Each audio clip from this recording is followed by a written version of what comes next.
चीन पर अब्दुल्ला दीवाना।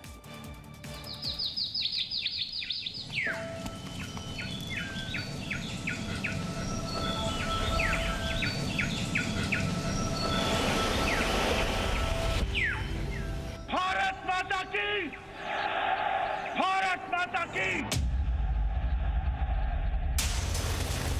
70 साल से ये उसको हासिल नहीं कर सके। आज कहते हैं ये हमारा हिस्सा है।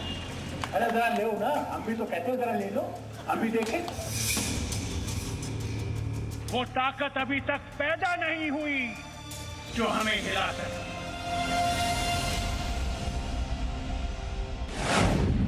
चीन पर अब्दुल्ला दीवाना।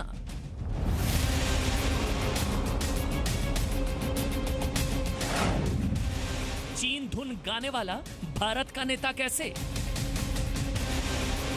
खुद ये कहते हैं पार्लियामेंट में, इनका रेजोल्यूशन है कि वो हिस्सा जो पाकिस्तान के अंदर है वो हमारा है। अरे तुम्हारे बाप का है क्या? नेशनल कॉन्फ्रेंस या एंटी नेशनल कॉन्फ्रेंस?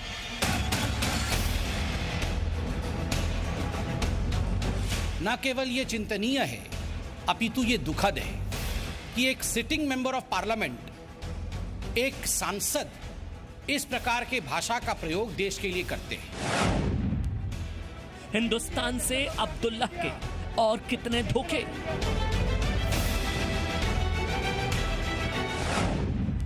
आतंक का अंत, अब्दुल्ला का इलाज कब? ये बेशरम लोग हैं, इनको चीन से समर्थन चाहिए। पाकिस्तान से पहले समर्थन लेते ही नहीं, उसका खाते ही नहीं, अब चीन का भी गाना गाएंगे। अब्दुल्ला को चीन भक्ति पर सजा क्या? भारत का खा करके भारत के खिलाफ और चाइना का समर्थन करके मुझे लगता है कि इस प्रकार के लोगों को कहीं ना कहीं सलाखों के अंदर होना चाहिए।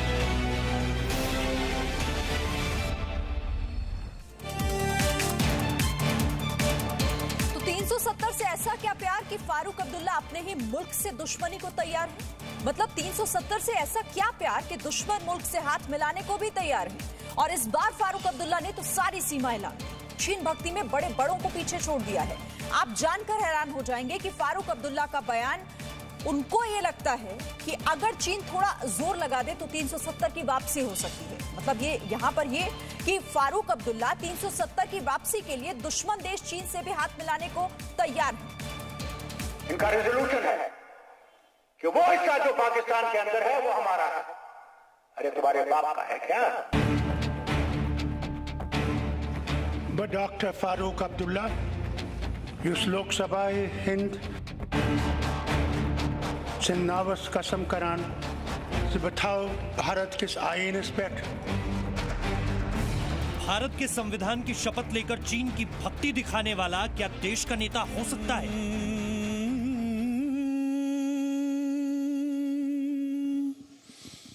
मोरे राम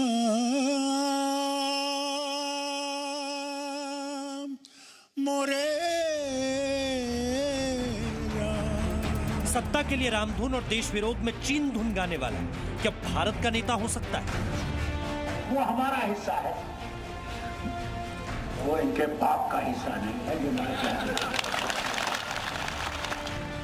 कश्मीर के लोगों को पाकिस्तान और चीन के पक्ष में भड़काने वाले क्या भारत के नेता हो सकते हैं? देश के केंद्रीय मंत्री, कई सालों तक जम्मू कश्मीर के मुख्यमंत्री और फिलहाल सांसद फारूक अब्दुल्ला की ये चीन को लेकर देश विरोध की दीवानगी है। पहले आतंकियों, अलगाववादियों और पाकिस्तान प्रेम दिखा चुके अब्दुल्ला की ये चीन भक्ति है जो अब जम्मू कश्मीर में अनुच्छेद 370 की वापसी के लिए चीन की मदद चाहते हैं। फारूक अब्दुल्ला ने कहा है, चीन ने कभी भी अनुच्छेद 370 खत्म करने के फैसले का समर्थन नहीं किया है। मुझे उम्मीद है कि जम्मू कश्मीर में धारा 370 को चीन की मदद से बहाल कराया जा सकेगा। फारूक अब्दुल्ला ने यह भी कहा कि एलएसी पर भार चीन के तनाव की स्थिति 370 हटाने की वजह से ही बनी है। इससे पहले चीन के समर्थन में फारूक कह चुके हैं कि कश्मीरी ना तो खुद को भारतीय मानते हैं और ना ही भारतीय होना चाहते हैं। इसके बदले वो चाहते हैं कि चीन उन पर शासन करे। आप उसके खिलाफ कहना चाहते हैं आप स्वतंत्र हैं, किंतु यह कहना कि दूसरे देश के साथ मिलकर हम अनुच्छेद 370 ले आएंगे, ये अपने आप में न केवल निंदनीय है, मगर सही मायने में कहा जाए तो ये देश विरोधी स्टेटमेंट है। जो फारूक अब्दुल्ला 370 हटने से पहले खुलेआम आतंकियों की वकालत करते थे और कहते थे कि आतंकी कश्मीर के लिए कुर्बानी दे रहे हैं, वो अब चीन के अतिक्रमण की खुलेआम वकालत कर रहे हैं। आज आपको फारूक अब्दुल्ला के बयान को लेकर गूगल करना चाहिए, समाचार चैनलों और अखबारों को ढूंढना चाहिए कि भारत में कितनी पार्टियां और नेता हैं जिन्होंने फारूक अब्दुल्ला के बयान को मौन स्वीकृति दी है या उनके बयान पर आक्रोश दिखाया है। ये बेशरम लोग हैं। इनको चीन से समर्थन चाहिए, पाकिस्तान से पहले समर्थन लेते ही नहीं, उसको खाते ही नहीं। अब चीन का भी गाना गाएंगे। भारत ने 5 अगस्त 2019 को जम्मू कश्मीर को देश से तोड़ने वाली धारा 370 को खत्म किया था। अनुच्छेद 370 के सभी खंड लागू नहीं होंगे और तभी से अब्दुल्ला फैमिली भारत को धमकियां दे रही है कि 370 हटाकर भारत ने जो किया वो ताबूत में आखिरी कील थी। मैं इनसे दरखास्त करता हूं कि एक रिटायर्ड जज ने 3 जजों को भेजिए जो ये देखें कि साहब 5 अगस्त लास्ट ईयर से हमने आगे गए हैं या पीछे। देशहित में आज फारूक के बयान पर देश से सवाल है कि देश विरोध की राजनीति के लिए चीन और पाकिस्तान की भक्ति को भी तैयार रहने वाले ऐसे नेताओं को क्या संसद पहुंचने का हक होना चाहिए? जिस चीन ने उइगर मुसलमानों पर क्रूरता की हदें पार कर दी हो, उस चीन की भक्ति करने वाले फारूक क्या मुस्लिमों के नेता हो सकते हैं? 370 की वापसी के लिए चीन की गोद में बैठने को तैयार अब्दुल्ला क्यों चाहते हैं कि चीन कश्मीर का मालिक बन जाए? कश्मीर के मुस्लिमों की जिंदगी चीन के उइगर मुस्लिमों की तरह जहन्नुम क्यों करना चाहते हैं अब्दुल्ला? ब्यूरो रिपोर्ट, जी मीडिया। तो फारूक अब्दुल्ला से देश जवाब मांग रहा है कि चीन की तरह कश्मीर से धारा 370 हटाने का विरोध तो टर्की ने भी किया था, तो क्या फारूक अब्दुल्ला अब टर्की से भी कश्मीर पर मदद मांगेंगे?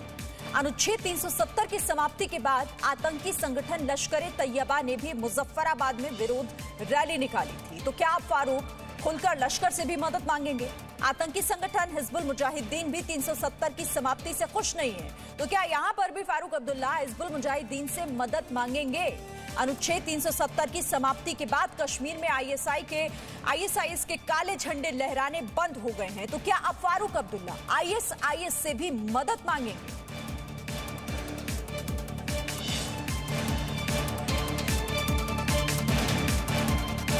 Presenting B News app, available on Google Play and App Store. Download it now.